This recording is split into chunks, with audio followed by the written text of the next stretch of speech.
தர்மபுரி தொகுதி பார்த்தோன்னு வச்சுக்கோங்க, இதுவும் கொஞ்சம் மாறி மாறி வர தொகுதி தான்.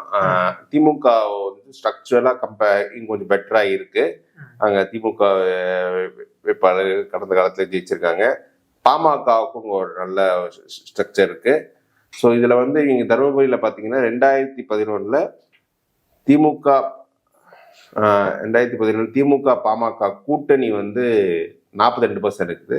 தேமுதிக வேட்பாளர் போட்டியிடர் அதிமுக கூட்டணி வந்து அவர் வந்து 45% ஓட்டு எடுத்து ஜெயிக்கிறாரு. அடுத்தாப்புல நீங்க 16 எடுத்து பாத்தீங்கன்னா திமுக தனியணி 2016 பார்த்தீங்கன்னா திமுக தனியாக நிற்குது, அதிமுக தனியாக பாமக தனியாக நிற்குது. அது மும்முனை போட்டு திமுக மறைச்சாராங்க. இதுல 16ல இருந்து தேமுதிக கூட இங்க டீசென்டான ஓட்டு 4.5% ஓட்டு எடுத்திருக்காங்க. அப்புறம் 21 இருமுனை போட்டியில வந்து இப்போ அதிமுக பாமக ஒன்னா இருக்கும்போது அதுல வந்து கொஞ்சம் பாமக வேட்பாளர் அதிமுக ஓட்டு டிரான்ஸ்பர் ஆகிட்டு ஒரு 49% எடுக்கிறாரு. ஸோ இந்த தொகுதியை பொறுத்தவரை இதுலயும் ஃபைட் ரொம்ப டைட்டா தான் இருக்கும். திமுக தான் மோஸ்ட்லி இங்க கண்டெஸ்ட் பண்ணும். பி சுப்பிரமணி தான் 16ல ஜெயிச்ச பி சுப்பிரமணி மீண்டும் சான்ஸ் கொடுப்பாங்க. மேபி ஒருவேளை தேமுதிக கூட்டணி வாய்ப்பு கொடுக்கலாம். பட் ஸ்டாலின் வந்து தருமபுரி போன்ற ஏரியாவில் ரொம்ப சான்ஸ் இருக்க மாட்டாரு.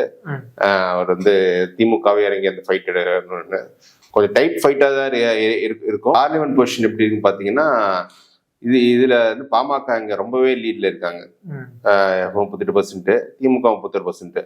பாமக அதிமுகன்ற வரும்போது அவங்க பேஸே வந்து 60% இருக்கும்போது இதுல வந்து பாமகவுக்கு தான் ஒரு எட்ஜ் இருக்கும். பட் திமுக எப்படி ஃபைட் பண்ண போறாங்க தெரியல.